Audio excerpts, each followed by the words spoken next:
Paul. I'd like to welcome everybody to this Abolition 2000 panel. Abolition 2000 is a global network. We were formed in 1995 to ban the bomb and the reactor. And we recognize the inextricable link between nuclear weapons and nuclear power. I'm Alice Slater, and I'm the convener of the Abolition 2000 Sustainable Energy Working Group. And I'd like to introduce our panelists. On my left is Paul Gunther.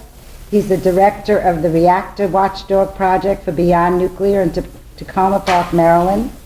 He's a leading spokesperson in nuclear reactor hazards and security concerns and the connection between nuclear power and nuclear weapons. And I'm not going to go through your whole bio, Paul, but he's a watchdog of the U.S. Nuclear Regulatory Commission and the nuclear industry. And to my right is Cathey, Dr. Cathey Falvo. She's past president of the International Society of Doctors for the Environment, and she's a physician trained in pediatrics and preventive medicine and public health. And she knows a lot about the effects of nuclearism on health. We're going to be hearing by Skype Leona Morgan. She's from the Dine community in New Mexico, and the Dine is the indigenous name for Navajos. I learned from Leona that Navajos was a Spanish word for knives, so it's like their colonial name, so they now call themselves the Dine. And she's working out there where the uranium mines have created total havoc in the community for those people that live there. And we will be joined probably in about 15 minutes by Akira Kawasaki. He had to stop at one other meeting to say hello. He's on the executive committee of Peace Boat and the executive committee member of the Tokyo-based NGO Peace Boat and a co-chair of the International Campaign to Abolish Nuclear Weapons, ICAN. And he's also on the coordinating committee of Abolition 2000. And with that, I think I'd like to start with Paul. Okay. And if we can get the PowerPoint up. And then when Akira comes, he'll be able to really get us up to date on Fukushima. But Paul knows a lot about it, too.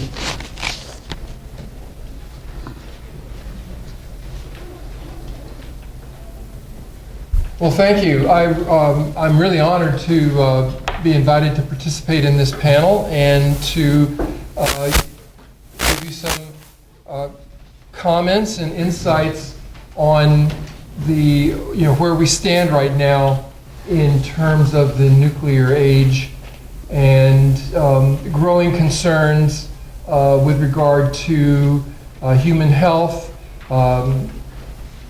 ecological systems, both terrestrial and marine now, and an energy future that we increasingly believe is trending now towards renewables, energy efficiency and conservation, and away from the large thermal units of coal, oil, and nuclear, which have represented by their acronym, CON, a con job for over 100 years now that's brought us to the verge of climate collapse, nuclear war, and a severely damaged environment. Next slide, please. I wanted to start out by basically putting us into context of this conference in that we are increasingly concerned that the Nuclear Non-Proliferation Treaty essentially incorporates the promotion of nuclear power as an inalienable right. I was particularly taken by Part 22 of Article 4 here, which basically emphasizes that the measures and initiatives aimed at strengthening nuclear safety and nuclear security must not be used as a pretext or leverage to violate, deny, or restrict the inalienable right of developing countries to nuclear research, production, and the use of nuclear energy for peaceful purposes without discrimination. Next slide, please. This is an anathema in the era post Fukushima, Chernobyl, 3 Mile Island, Kishtim. We have a host of nuclear accidents since the 1950s that each brings a new warning that this is an inherently dangerous technology. And any aims under the NPT that would detract from lessons learned from these many nuclear accidents it runs contrary to reason.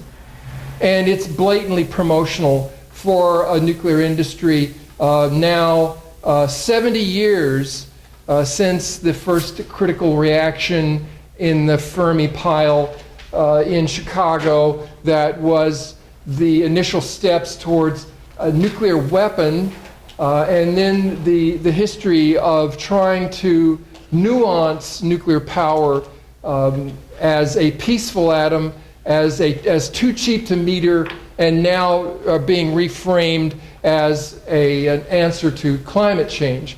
But just in the context of Fukushima, we should understand that any promotion of nuclear power that doesn't address this inherent danger is a prescription for disaster. We've known, for example, since 1972, which is when I first became really concerned about the nuclear power issue, that the Fukushima-style reactors, which are these General Electric Mark I boiling water reactors, these are a technology of the 1960s. And they are primarily a boiling water reactor, meaning that they boil water with the fissioning process within the vessel, which is then converted to steam and then drives a turbo steam generator. So radioactive steam coming off of the reactor core is passing right over a turbine generator in a turbine hull. And radiation levels in that turbine hull outside containment are at levels during operation where workers cannot be in there because of the gamma shine. So these are, and this particular technology uses a containment system that was noted by the Atomic Energy Commission, Dr. Stephen Anauer, one of their top safety officers for the U.S. Atomic Energy Commission in 1972, as highly vulnerable to failure. And he was told by his boss, Joseph Hendry, in September of 1972, well, Steve, that's probably right, it's a good idea, but if we run contrary to the trend right now, this will mean the end of nuclear power. So the U.S. Atomic Energy Commission, despite the warning that if faced with a severe accident in a GE Mark I, that there was a high probability that the containment system would fail. It was overruled purely on a financial basis for promoting and aggrandizing this industry.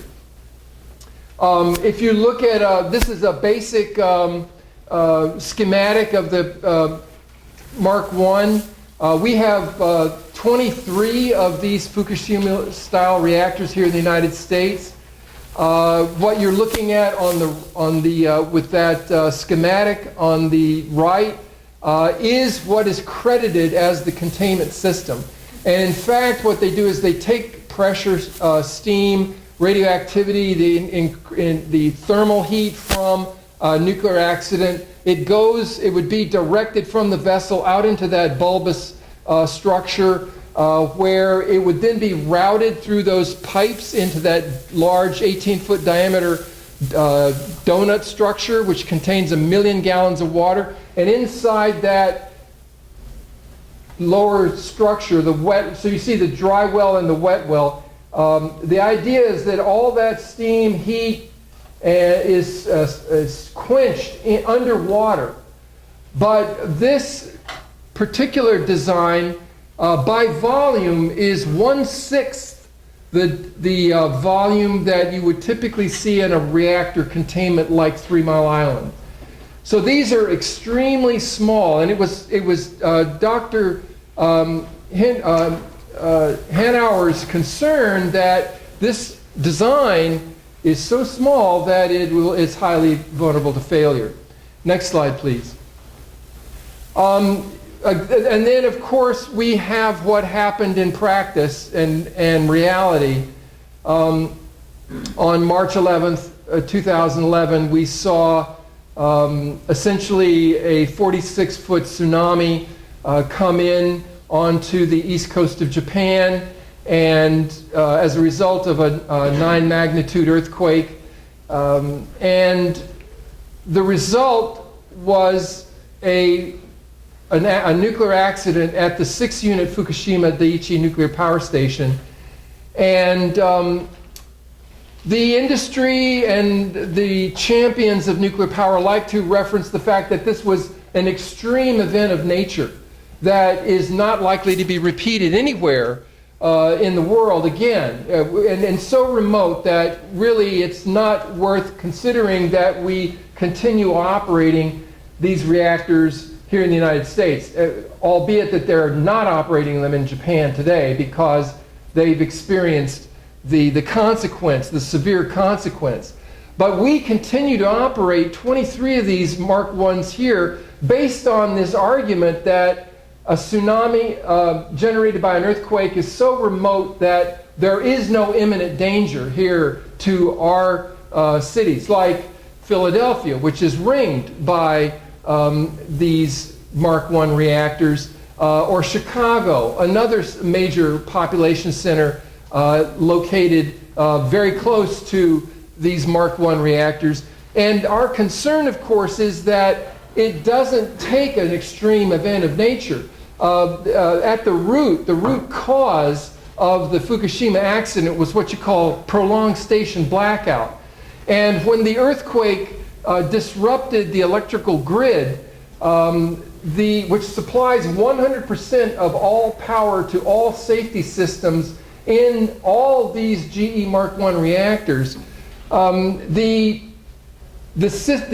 Mark I, the 5 Mark I's there, and there was a Mark II as well, they shedded electrical loads to all their safety systems, and then there was an on-site backup emergency power system that was primarily diesel generators that then kicked in as the reactors shut down in this emergency operation. And unfortunately, the tsunami then came in, and you should note that when they built Fukushima Daiichi in the 1960s, Tokyo Electric Power Company, in an effort to reduce its costs of construction and to reduce the cost of pumping cooling water into Fukushima Daiichi, they lowered the grade of construction by 80 feet.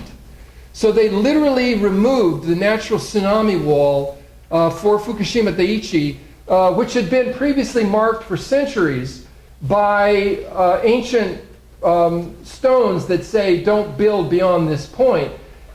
They not only ignored those warnings for tsunami, but they lowered the grade to using what they call probabilistic risk assessment, PRA, which we refer to as probably risky assessments. But they said that they would not see a tsunami there greater than 10 feet. And so that was the justification for lowering the construction site and making this vulnerable reactor design now a vulnerable reactor at a very vulnerable site. But with the failure of the emergency diesel generators after being flooded by the tsunami, then it was just a question of time when the backup battery systems then failed as well. There were efforts by Tokyo Electric Power Company operators to go into parking lots and get batteries out of their automobiles to try to power instrumentation so that they could at least monitor the situation in the 3 operational reactors, Unit 1, 2, and 3, that basically crashed from full power. Then we saw what it follows is a loss of coolant accident. As all water began to, there was no pumps, no motors, and the effect was that the reactors begin to boil off.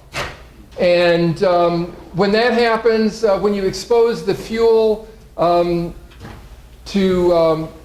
uncovering its cooling water, all these pressurized water reactors and boiling water reactors alike, their fuel is the uranium, the U-235 is assembled in these zirconium tubes. And zirconium is an alloy. It's a very strong alloy that is a very efficient transfer of heat. So you can make it very thin-walled, but it's very durable. And but if you powder zirconium, this is what you use in flash bulbs. It's powdered zirconium is also used in high explosives. So when zirconium reaches its burning point, it burns like a flare, what they call an exothermic reaction, which then separates out hydrogen and oxygen from water, and as a result we had an explosive environment in Fukushima Daiichi that found a spark and then exploded. We noted this on CNN on March 11th. We predicted that it was going to be a problem. Of course, the industry denied that there was any certain chance. Of course, we saw the results now in multiple explosions that followed and the breach of containment. In fact, this disaster was a man-made disaster according to the National Diet that was the result of collusion of government, regulator, and industry.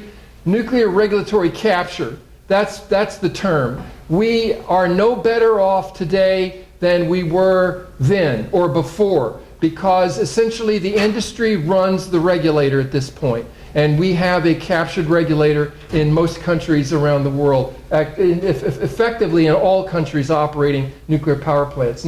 One of the big concerns now is that we have large populations that are living in contaminated zones because it's the government is not willing to afford the cost of moving affected populations, nor are they willing to admit the vulnerability that comes with catastrophe, because it will further be a detriment to trying to restart those reactors in Japan. Effectively, this is what we saw in Chernobyl as well, where the accident quickly overwhelms the emergency response capabilities. Often and repeatedly, United States, Ukraine, Moscow, Tokyo, the first thing when they lose containment is they try to control information.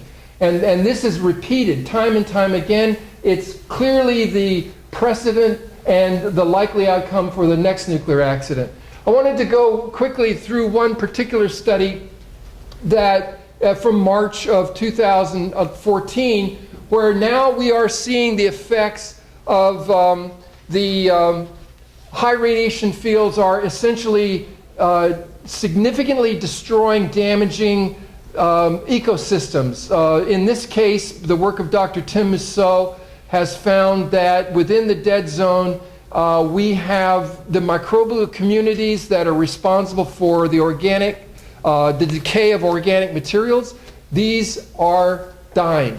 And so when you're told that nuclear power catastrophe zones actually can be havens for wildlife, it's not what it appears, and what the science is showing now is ecological collapse. 40% of the capability of decay of natural organic materials is lost.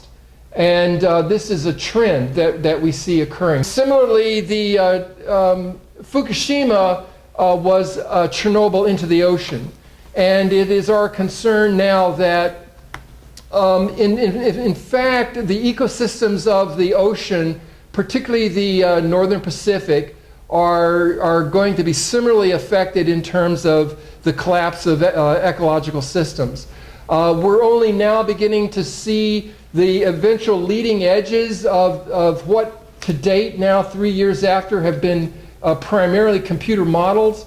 But Woods Hole Environment, the Woods Hole Oceanic Institute has basically put out a study. Again, this is available on the web through Oceanography. This one is out March 5th, 2014. But they essentially, Ken Boosler puts this into context. We're now seeing that the Fukushima plume, which is both fallout, atmospheric fallout from the explosions and the direct discharges of cesium-137 and 134, currently are coming on par with the nuclear weapons testing fallout. Given the corrections for decay of cesium-137 from nuclear weapons testing in the 1950s to 1960s, it's, as the Woods Hole is putting it, it's right around 110 petobecquerels. And Fukushima right now, again, an ongoing event, is somewhere upwards of 90 petobecquerels in the ocean. These are, again, estimates. The point here is that Fukushima is not over. We have 3 destroyed reactor containments that technology cannot approach the molten cores to know what their status is. We have a very precarious storage situation of irradiated nuclear fuel in these elevated storage ponds. We have a huge common spent fuel pool for all 6 units, and we have a growing inventory of highly radioactive water that's being used to both treat and keep these reactors cool, but also that's moving in from the ocean side and then contaminating in these the wreckage of the reactors and then moving into the Pacific. So we have an ongoing event. This is just a quick concern, a brief outline.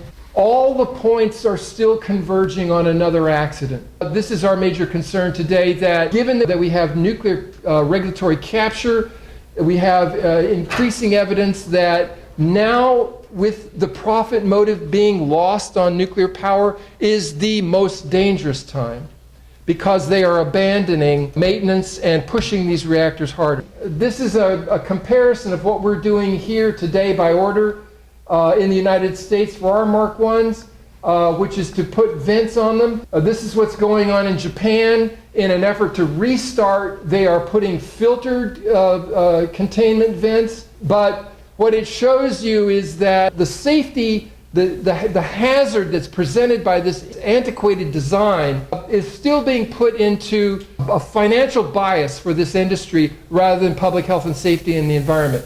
And this is it. We have to overcome this concept that it can't happen here. It has happened here, in the Earth, in our ecosystem. And with the continued operation of this technological threat, it will happen again unless we shut these things down. Thank you. And we go with Akira. Akira, who I introduced you in your absence, fill us in on the actual situation in Japan. Okay, thank you very much. My name is Akira Kawasaki from Peace Force Japan. Following this very comprehensive explanation of the situation regarding Fukushima Daiichi, it's very important that to understand that Fukushima is not over yet. And let me first briefly speak about the situation of the people in Fukushima, and then I will speak more about the Japanese policy shift in relation to the nuclear power.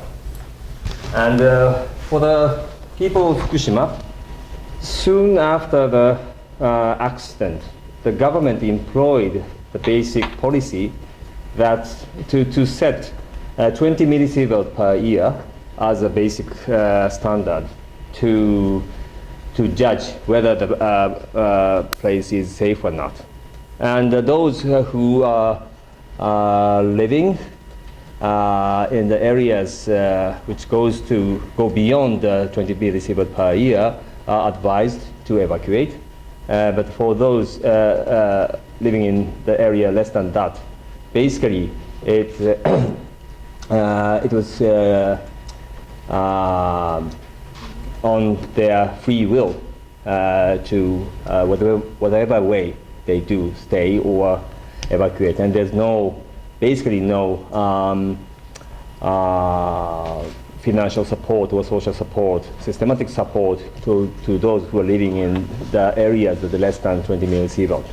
And then after 3 years and more, nowadays the government, together with the local government of Fukushima, are encouraging those people to return to their homeland, saying that already more than 3 years have passed and the decontamination process is underway.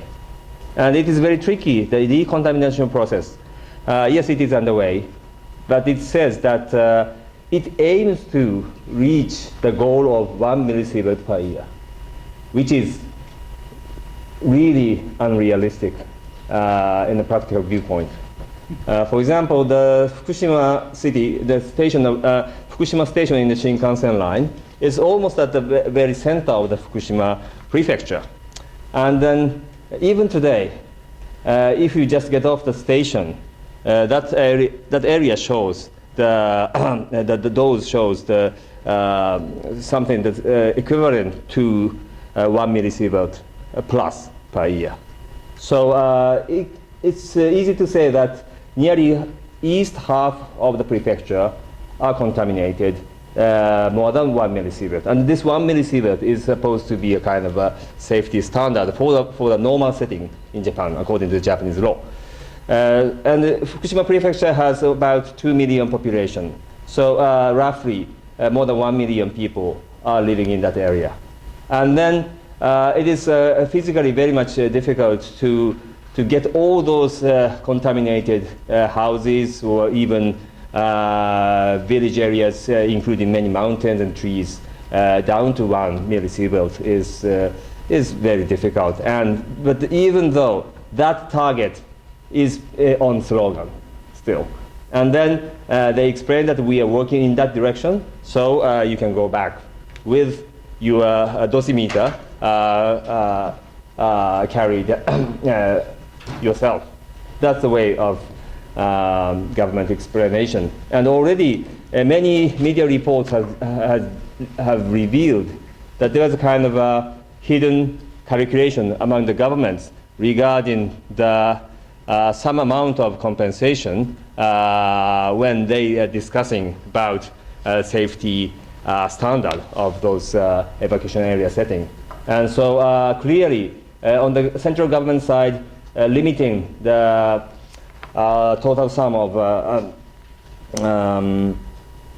compensation is one of their top priority.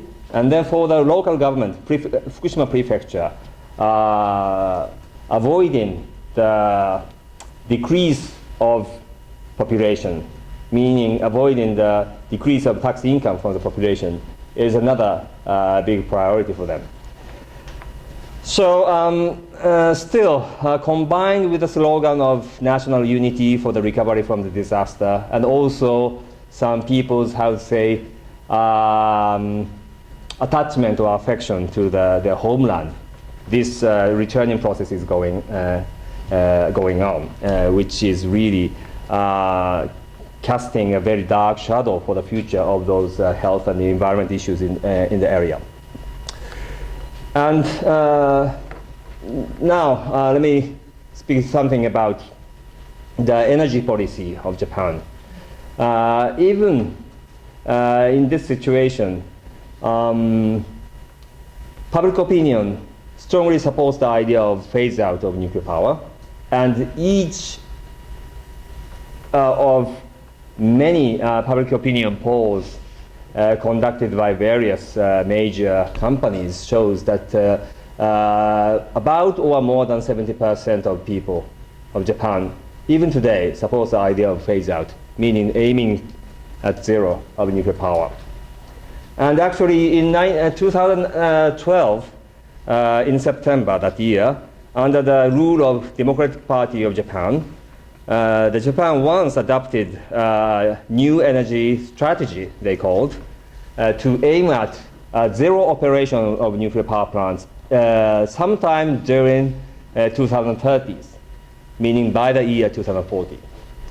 And it was, that policy was adopted in a very long process of so-called national debate scheme. This national debate scheme collected more than 90,000 public comments and conducted almost a dozen times of public consultative hearings. And based on those comprehensive process, it showed that the vast majority of people supported a zero of nuclear power plants. And based on that, they adopted this zero strategy towards 2040. And some, including many anti-nuclear activists, were kind of frustrated about this 2040 target as being very slow. But still, it was very significant that the country of Japan, which kept the slogan of peaceful use of nuclear energy since 1950s, finally made that decision in the year 2012. But in December that year, new government came into power, led by Prime Minister Abe, the head of the LDP, Liberal Democratic Party, which is a major conservative party of Japan, which has ruled the country over half century. And the people will easily question why the voters chose LDP instead of DPJ if their will for phase out is genuine. It's a very complex situation, but let me explain that. Because this disaster took place under the rule of DPJ, and this disaster, including tsunami and nuclear, were really unprecedented national crisis that Japan has ever experienced since World War II. And there was so many mismanagement and very bad crisis management on the side of the government. So basically, a very strong mistrust against the government plus against the DPJ grew up. So that is why, that was one of the major reasons why people didn't support DPJ. And then on the other hand, the countries, post-World War II Japan's has been basically dominated by one single political party, LDP.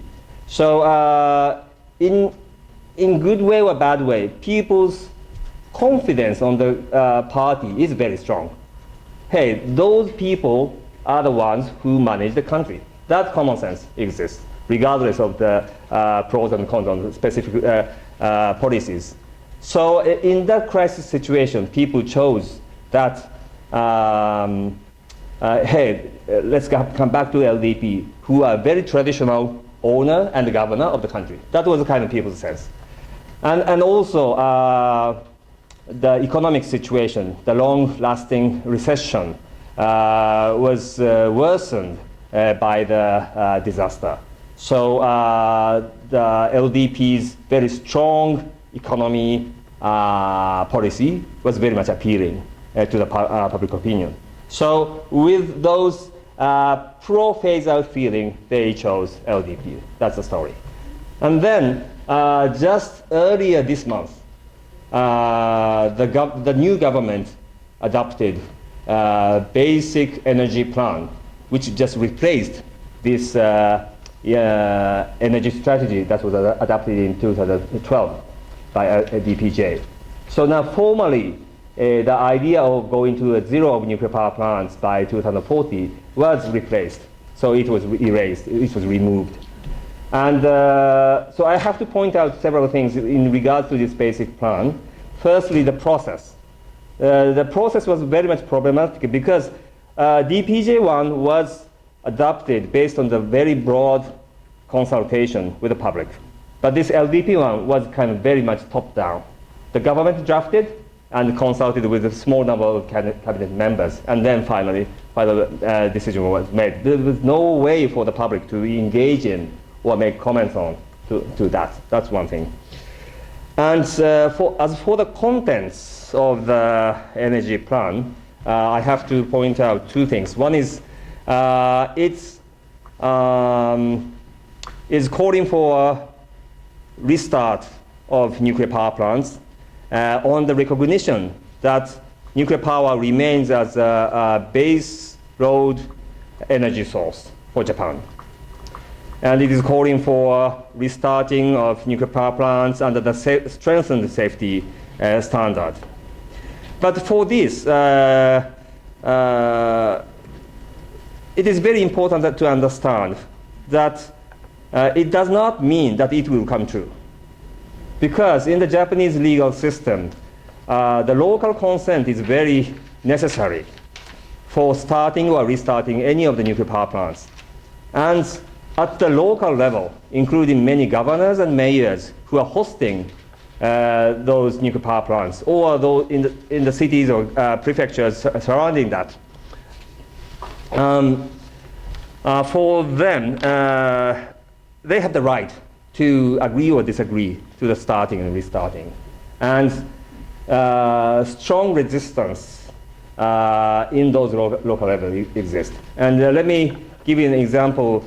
One network named Mayors for Nuclear Power Free Japan was formed in April 2012. And then it grew up to more than 90 membership to date.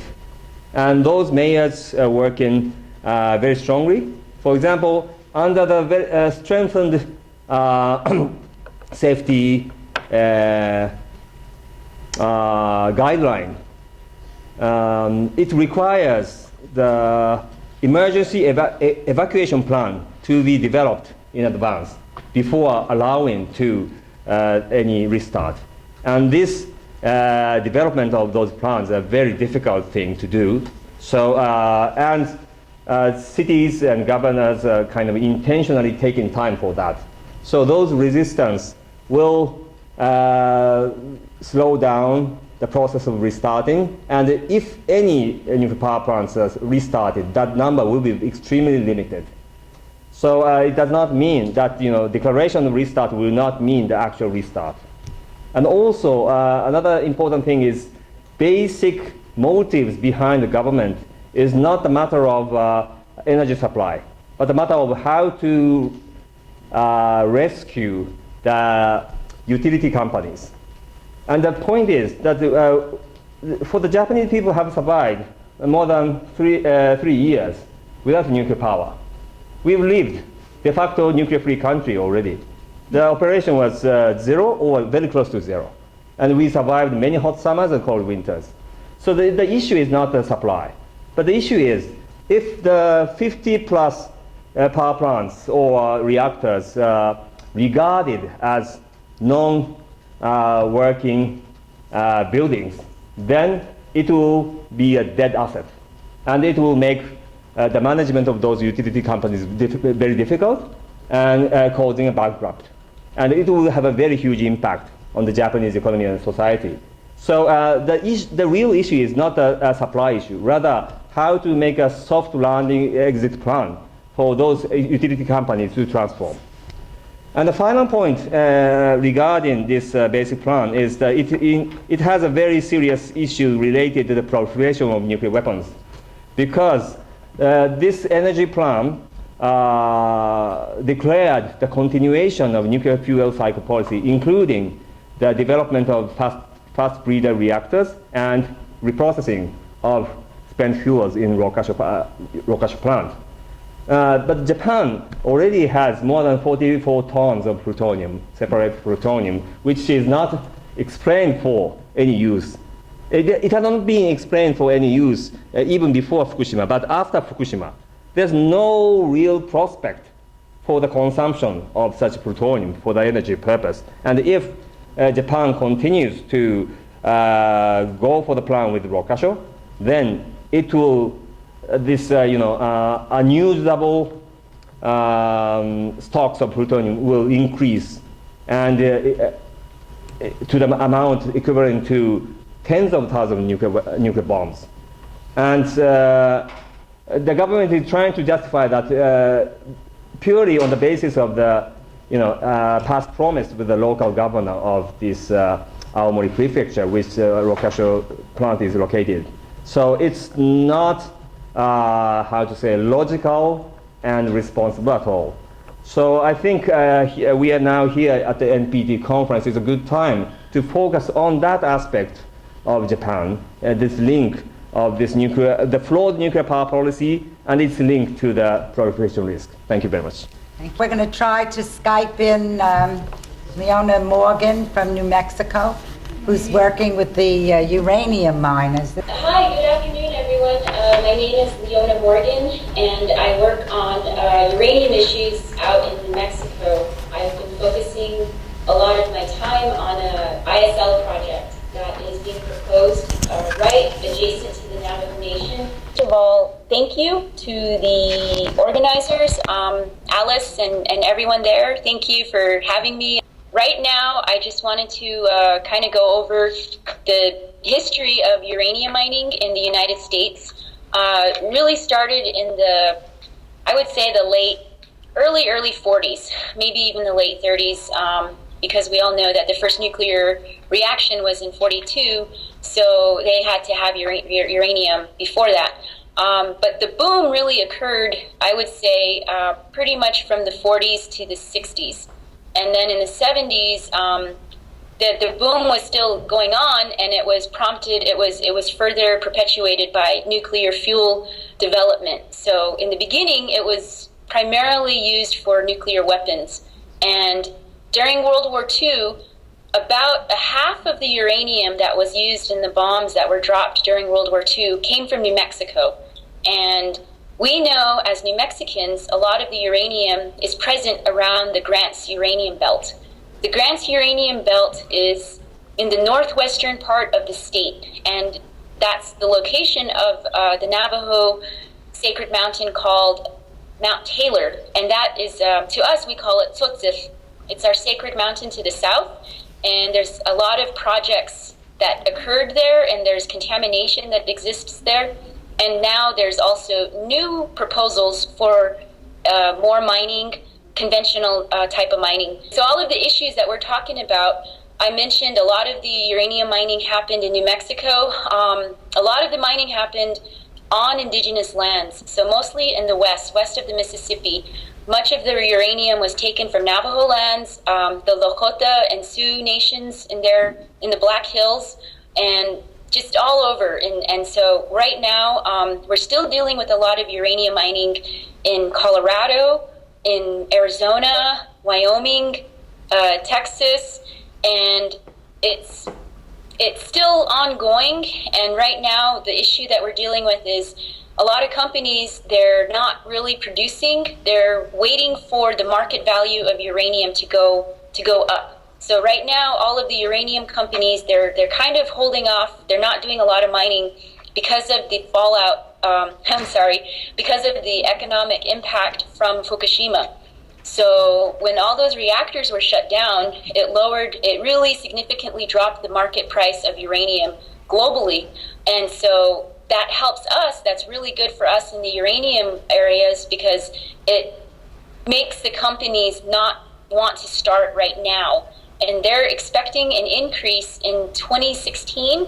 They're expecting Japan to start the reactors pretty soon. And so all the stock and investors are predicting a huge increase in the stocks coming up here in a couple years. And so they're selling these false promises of profits and revenues, not only to the state, but to individual landowners. And when it comes to private land and individual landowners, we lose a lot of our public participation rights. So right now in New Mexico, there's several uranium mining projects being proposed, but there is no current mining. And some of the issues I brought up, because we're in a desert environment and we're in the middle of a drought, these are issues of water. Water, basically the whole concern everybody has is about our water, because there's a lack of water, and then the quality of water that we were left with after the last uranium mining boom from I was saying about maybe the 40s to the 70s. Uranium mining stopped in New Mexico in 1981, and that is easy for me to remember because I was born in 1981. And so all of the mess that our generation inherited, we've only started to begin the cleanup. In 2007, a congressional hearing prompted some cleanup on Navajo Nation, which prompted a congressional, basically Congress to tell these 5 agencies to make a plan and figure out how to deal with this mess. And so those agencies include the EPA, the DOE, BIA, IHS, and the Center for Disease Control. So all of these agencies have been working together to put like a budget, a plan, and to address the abandoned uranium mines. But let me correct what I said. In 2007, this was a hearing in Congress, but it was only for Navajo Nation. And so we call this the Waxman hearing. And so in 2007, the Waxman hearing started what we call the 5-year plan.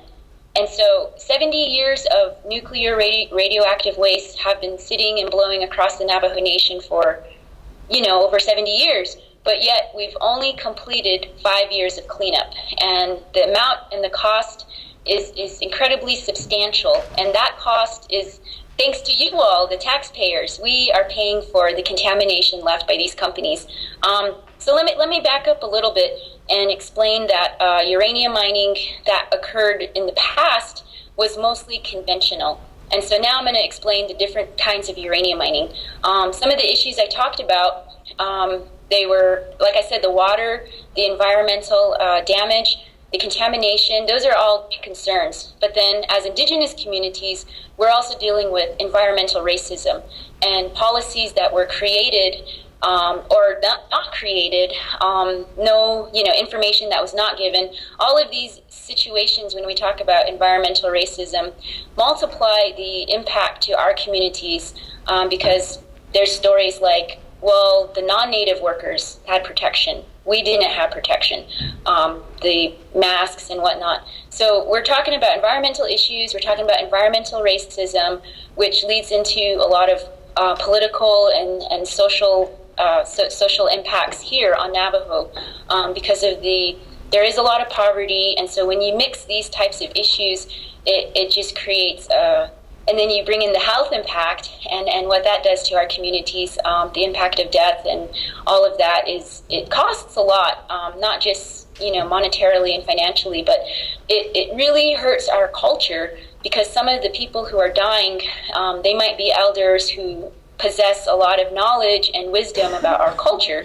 So it's also another form of genocide, another form, not just because the medical impact that we don't really know how this is going to affect our future generations.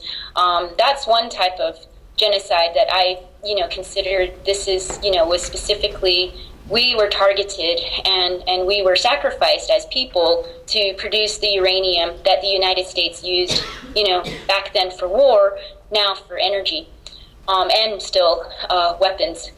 So when we talk about the cultural impact and all of those issues, that leads to a lot of other issues that I'm not going to talk about today, but maybe that's something that could be another topic for later, is the cultural impact to our communities.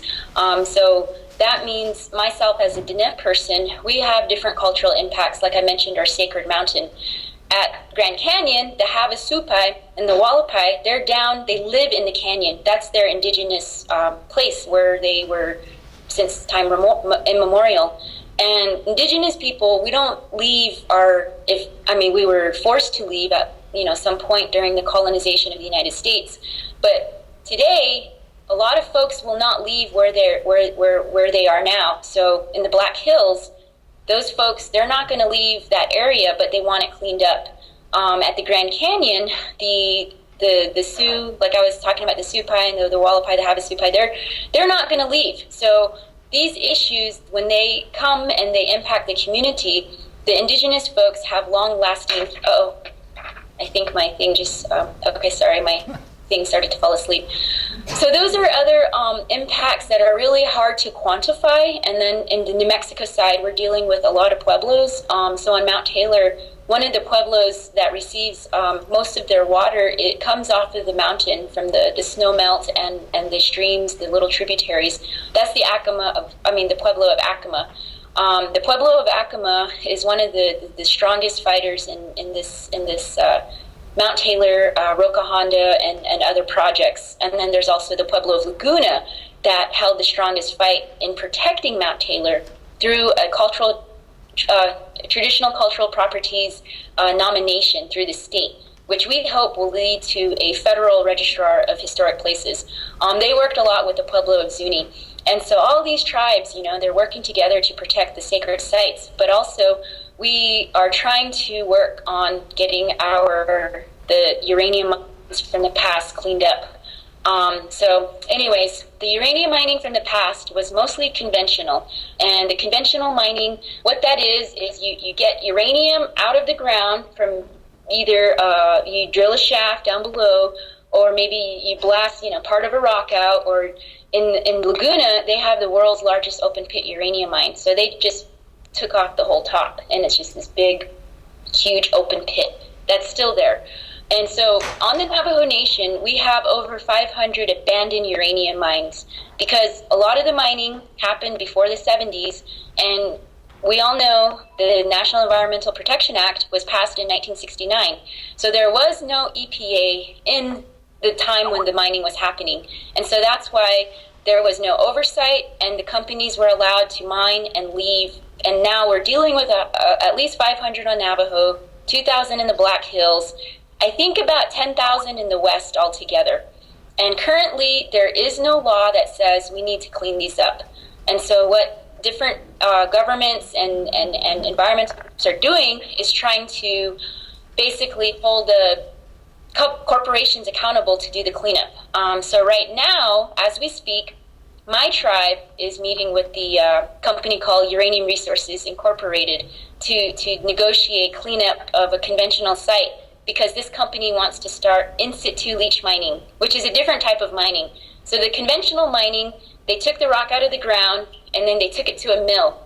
And that process caused a lot of contamination because of the transportation, and the type of mining created a lot of dust that we call tailings, and that dust is still blowing around the country. ISL mining is different because they don't use the rock and the ore that way. They drill into the aquifer and they mine by oxygenating the aquifer that will make the uranium. The uranium that is here and present in the aquifer doesn't move around. It's situated in its place that it is naturally. So when the ISL process occurs, they inject oxygen that changes the nature of the uranium in the rock, the host rock. That makes the uranium able to move in the aquifer. So in essence, they're contaminating the aquifer in order to mine. So they're mining in the aquifer. And that's the thing I've been trying to stop for about 7 years with a group of folks. But the reality is we have about 7 projects being proposed on Mount Taylor, a lot in Grand Canyon and all over. So I'm kind of changing my gear to do more education on the total, not just one site. Anyways, so I'll wrap up there.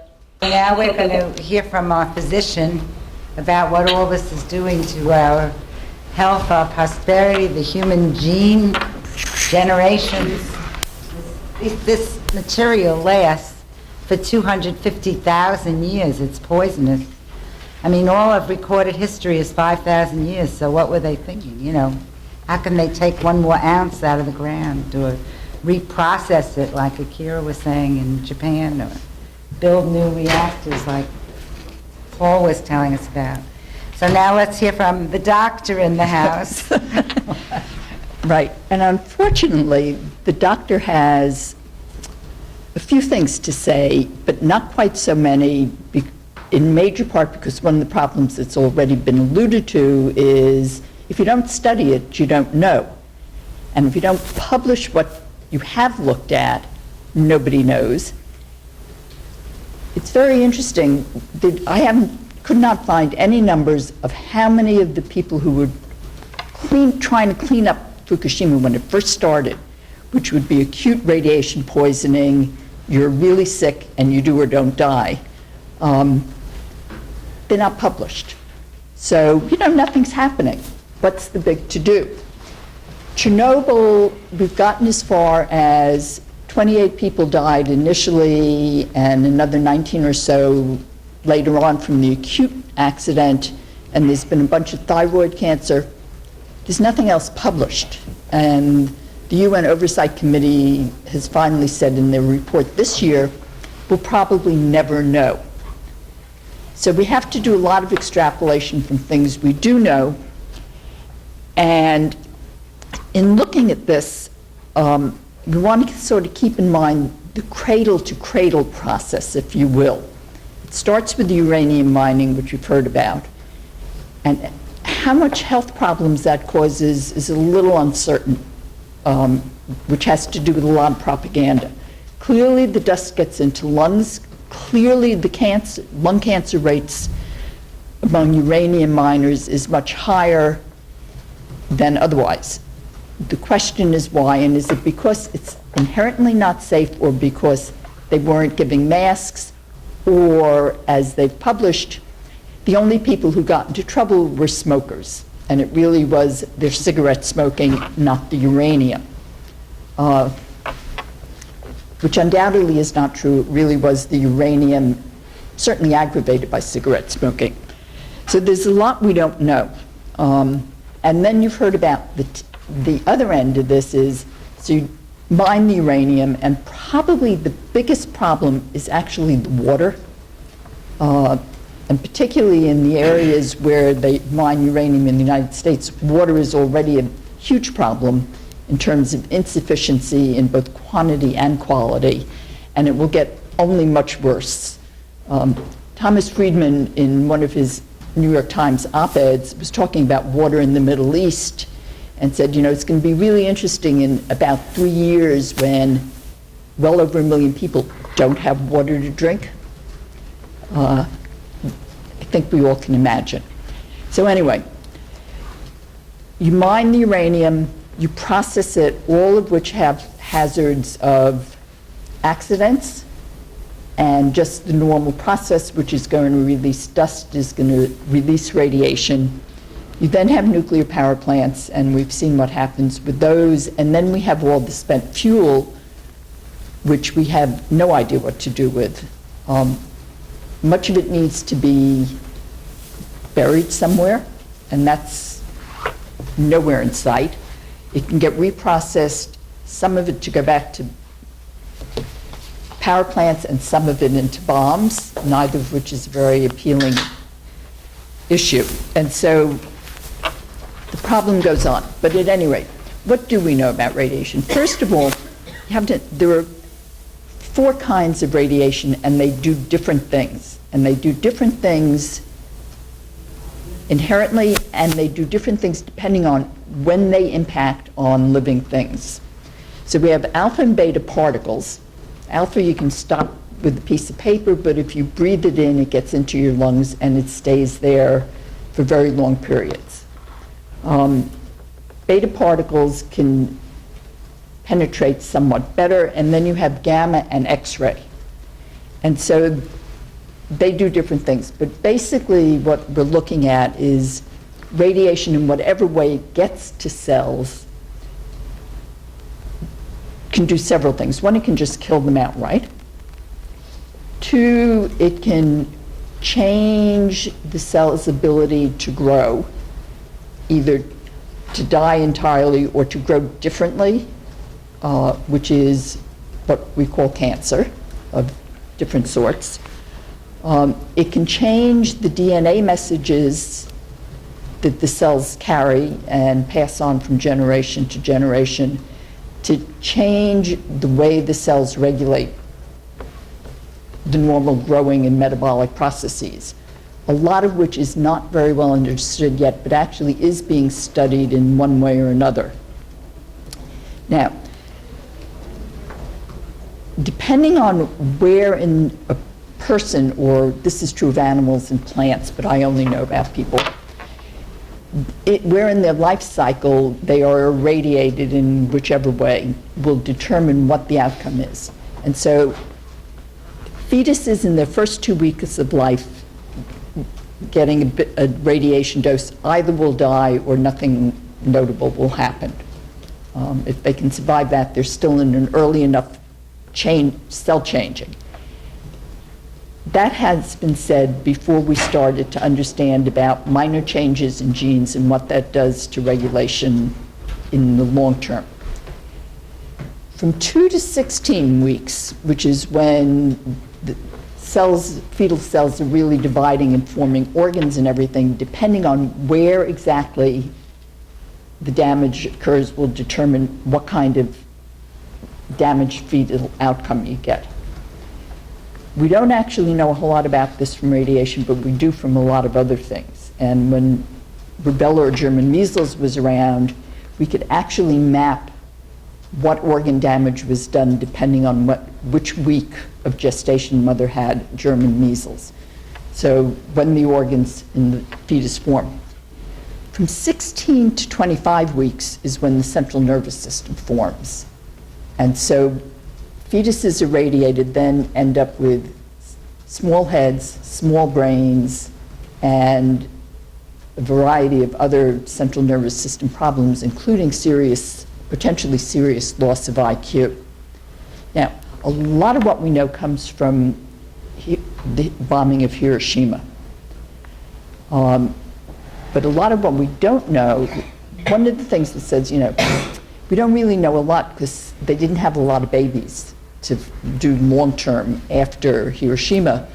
And this may be because most of them were lost early in pregnancy, and there'd be almost no way to document that because most pregnancies are lost very early. You end up with, from 16 to 25 weeks, you end up with central nervous system damage, loss of IQ, anywhere up to about 30 points, which will put somebody who would otherwise be normal into the seriously retarded range. You then get, after that, there's not so much damage until fetuses are born. Children are more susceptible to radiation damage or damage from any kind of toxic element. And they're more susceptible for a lot of reasons, which in Japan, particularly right now, is going to be a huge problem. Kids are lower to the ground, so anything that falls out, they get more than adults. Their hands are in the ground and their hands are in their mouth, so whatever is there goes into their system. And the systems in the body that are most sensitive to radiation are those systems where the cells grow fastest, which is hair, the gut, the blood. And so acute radiation sickness starts with nausea, vomiting, GI upset, bleeding, loss of hair, and then goes on, if it's going to total organ failure. You then get into, depending on what the element is in the fallout, will have different damage. So the two most talked about from Fukushima are iodine-131, which has a very short half-life, 8 days, but that means half of it decreases in 8 days, but then there's the other half that takes half and half and half. So you're talking about a few months before radioactive iodine actually becomes totally non-toxic. It gets into the thyroid gland, which is the metabolic mastermind of your body. What they are finding in Japan now, and you really couldn't look for it because thyroid cancer, which would be the outcome of increased radioactive iodine, has a 3 to 5 year latency period, meaning between when you're exposed and when you start to see effects. So we're just starting to see effects. They have been monitoring kids' thyroids, and they're finding a lot of nodules. And one of the interesting questions, which can be, the answer to which can be used in 2 ways, is whether they're finding a lot of nodules because there are more from the fallout from Fukushima, or they're finding more because they've got better instrumentation and they've really always been there. The companies and the government are going to argue they've really always been there and they don't mean anything. And part of the answer is we actually don't know, because they really do have better methods, but we'll find out in due time. Because if these nodules are going to be benign, they'll go away, and if they're not, there will be increased thyroid cancer. One thing we do know from Chernobyl, besides the acute deaths when it first blew up, is that there was a marked increase in thyroid cancer, particularly among kids. But anything else from Chernobyl is a little uncertain, and undoubtedly much worse than anything that's been published. So if it's iodine, it's going to go to the thyroid gland, and it may or may not cause cancer. What nobody has actually looked at is whether it just causes thyroid failure instead. And part of the problem with doing that is thyroid failure is a pretty common phenomenon in the world. Why, nobody knows. It's mostly in women, so nobody, I think that's my side remark is that nobody cares because it's women. But it certainly is true that there's a lot of thyroid failure in the world. And so how much of that comes from radiation, either background, short exposures, or Chernobyl and Fukushima, I think we may never be quite certain. Strontium and yttrium, which are both fallout products, go into bone and teeth, and can cause all sorts of problems there. Iron, of which is very little natural radioactive iron around, but there is from fallout from either bombs or power plants, goes into liver. And we can lose a lot of our liver, but we can't live without it, because it's the main decontamination for all the toxics and everything else we get in the body. And then gallium-67, which ends up in the spleen, which is one of the major filters for things like bacteria and funguses and what have you. So that all of this is going to create a lot of problems. Now, one of the things that Japan's done that's very interesting, the normal level of radiation exposure that's used in the United States as safe for adults who work in nuclear power plants and places like that is 10 sieverts. Japan raised it to 20, based on who knows what they think the science is. But one of the real dangers is that level is what adult males working in a high-risk situation are allowed in a year. It has nothing to do, and hasn't been looked at, in what is the safe level for kids. There probably is no safe level of radiation, but there's also no place in the world where you don't get some radiation, just because the sun sets off some, and the higher you go, there's more in the atmosphere. And then there's background of just what comes from the Earth, radon that's released in the normal course of events from the Earth. So a lot of it we don't know, and it remain to be seen. But I think in looking at the whole process, there clearly are major health risks. Chernobyl, we know some of them, but not most, because it's been hidden. I fear that there's going to be even more from Fukushima, which we don't know. The EPA says they are monitoring the fish, the Pacific Northwest fish, for radiation levels coming through the ocean, which is where most of the Fukushima fallout is. As far as we can tell, they're not. We, headed by one of my Canadian colleagues, have a grant in to do ongoing sort of independent monitoring of fish. Whether or not it will get funded remains to be seen, obviously. And one of the problems is, will any research be funded? A lot of the proposals that have been put in to monitor what's going on have been turned down, as clearly the ocean's going to dilute everything way too much to measure anything. but ocean has plumes, so the radiation will get concentrated, and most of these fallout products will bioaccumulate, starting with the plankton that get eaten by the small fish that get eaten by bigger fish, so that if we don't find it much in the way right now in measuring fish, we will undoubtedly in the future as it bioaccumulates up the food chain. And I think I'm going to end there so we have time for some questions.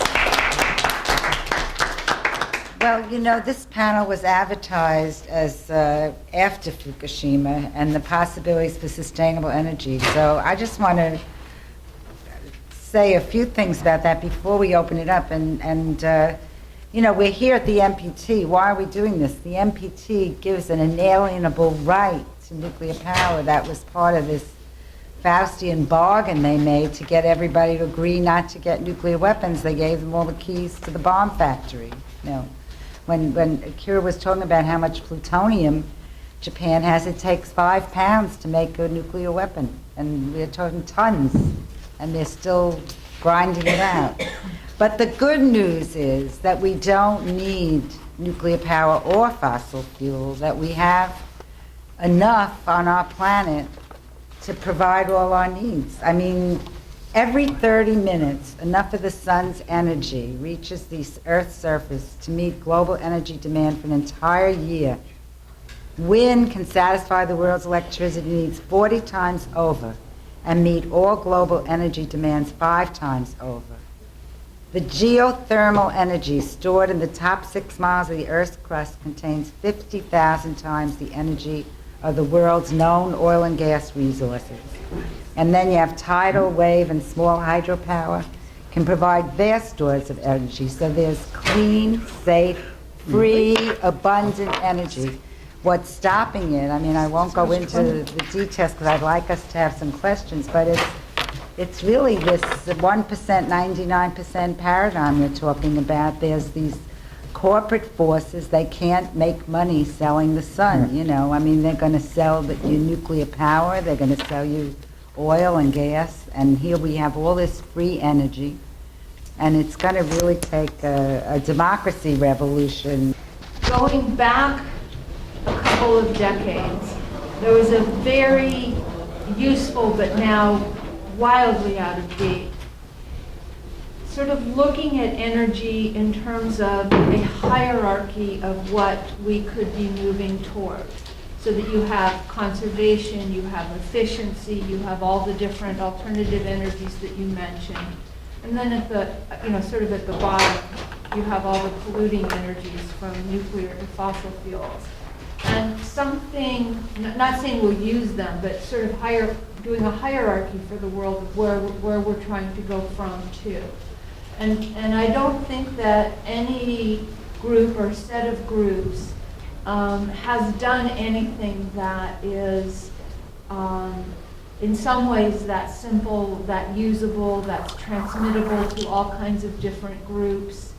And I don't know if these are the right people in the room or where the energy is, but I find that hierarchy of what it is we want to move toward was a very useful educational and organizing tool within my own group, 30 years ago. You said that the reason why the Japanese government wanted to restart the power plants didn't have a lot to do with supply in reality, but from my own research, I've heard that, or I've seen that Japan is now importing over 84% of its energy, mostly sources of coal and gas.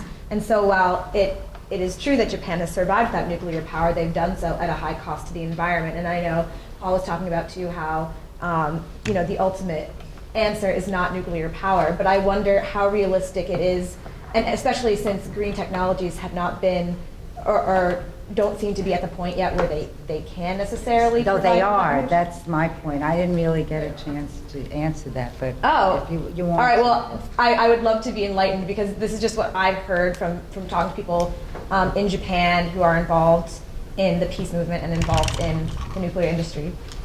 Yeah, thanks. And it is true that Japan largely increased the imports, those gas, and relying on the very thermal alternative to the nuclear power plants. But it is true. And those who support the idea of restart from based on the logic of this supply issue, argue that if we continue to this increased reliance on the thermal, it will cause a huge increase of electricity price, which will harm the people's life. That's the typical logic being used for the promoters.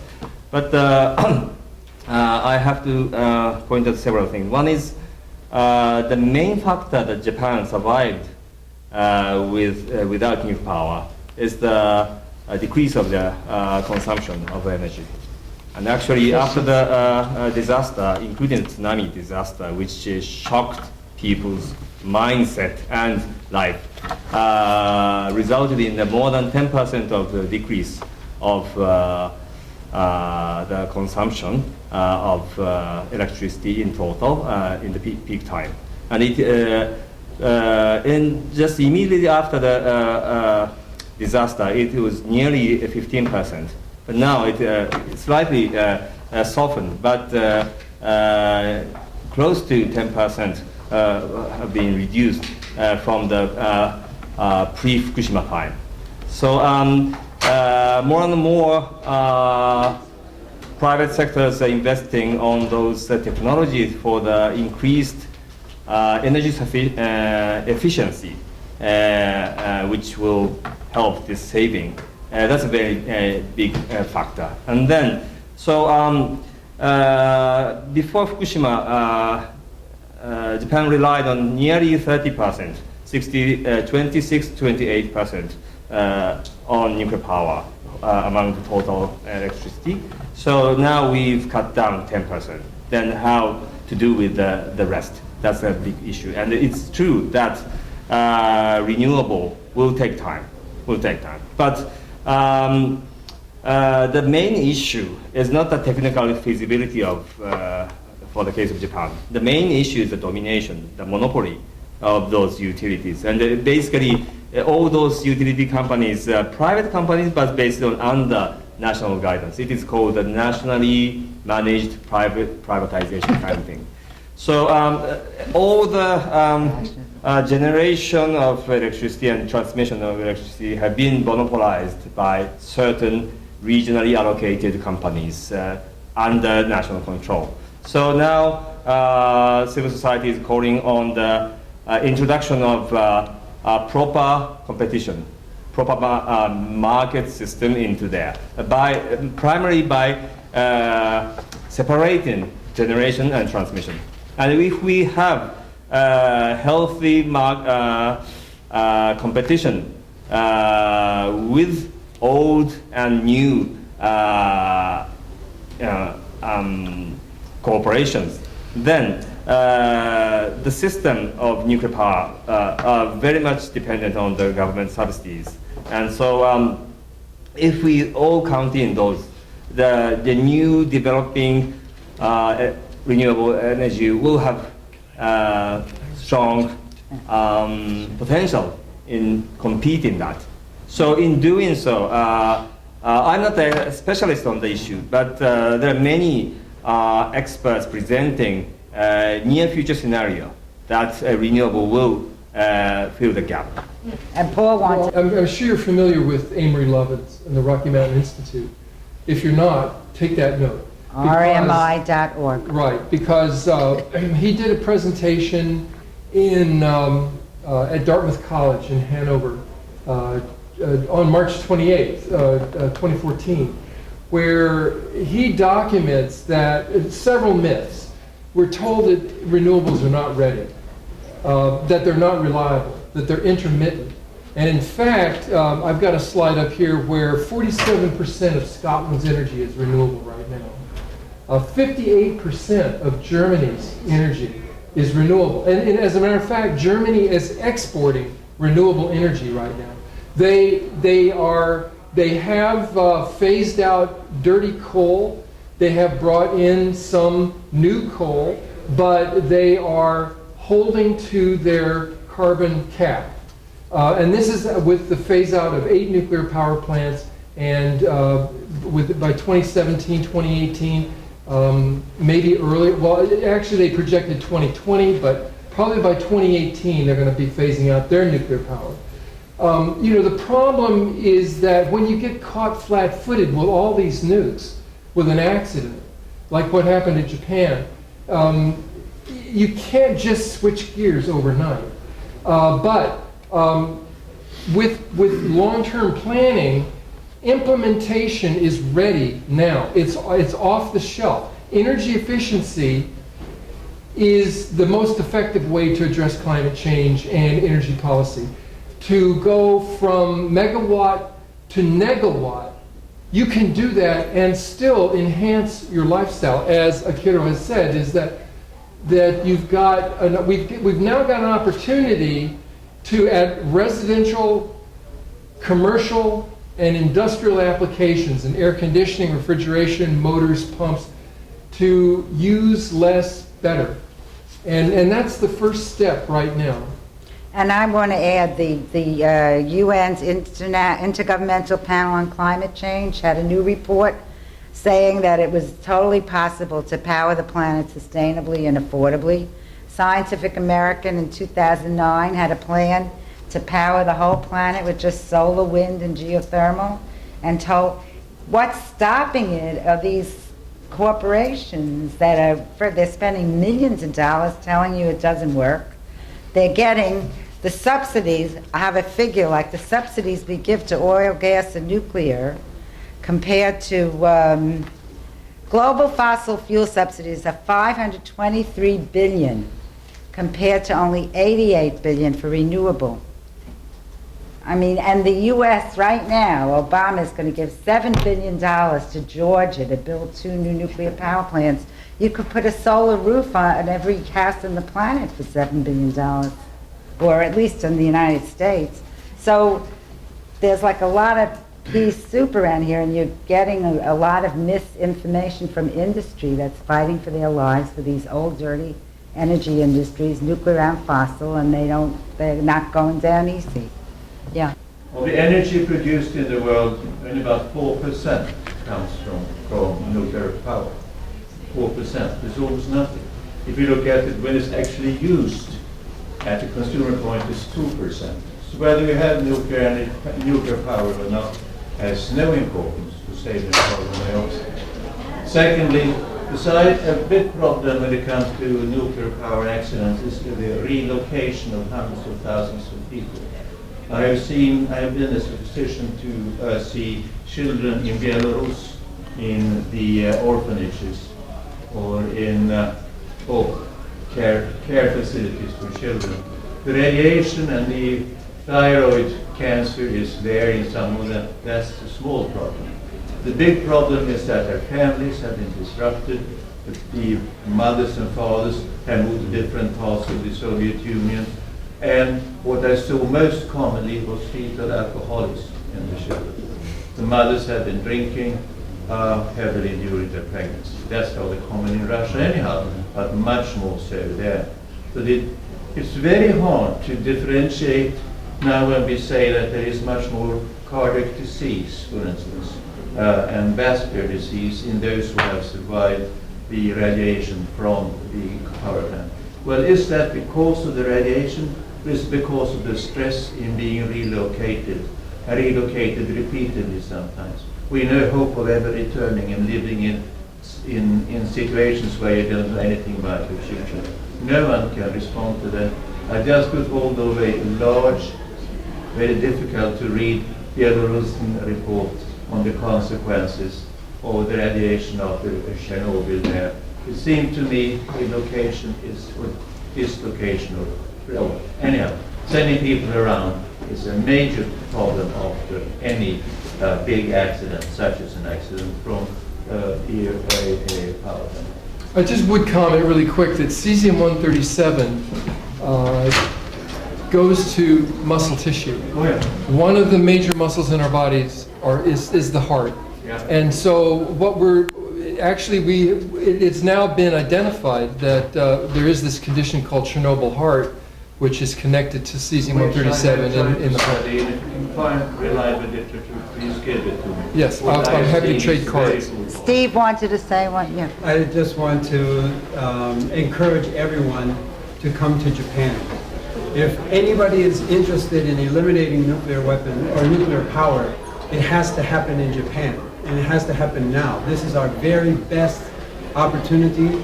There is a silent, polite, nonviolent civil war taking place in Japan right now, and we desperately need Paul, Gunther, and people like you to come over and tour around Japan talking about this, raising the alarm. Akira had me there in 2012. It was We very, we need everybody to come there now Yes, to I work on agree. this. It's the technological and economic heart of this industry. We either will defeat it there now or we won't, and it is the most powerful industry in Japan.